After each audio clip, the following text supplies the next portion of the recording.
తీయని గురుతుగా ఇచ్చిన కానుక నీవమ్మా, ఈ పేద హృదయంలో నా ఊపిరివే అమ్మా.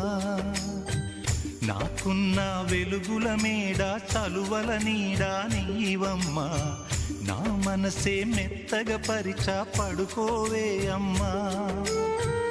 అలుపు సొలుపు మాయం చేసే చల్లని తల్లి ఎవరమ్మా, రాజు పేద తేడా లేక ఒడినే చేర్చే నిదురమ్మా. ఊహలలోని లోకంలో ఊయల వంటి కునుకులలో నువ్వు హాయిగా తీయగా అలా తేలిపోమ్మా. జోలాలి జోలాలి జోలాలి, జోల పాడుతా బజ్జో నా తల్లి.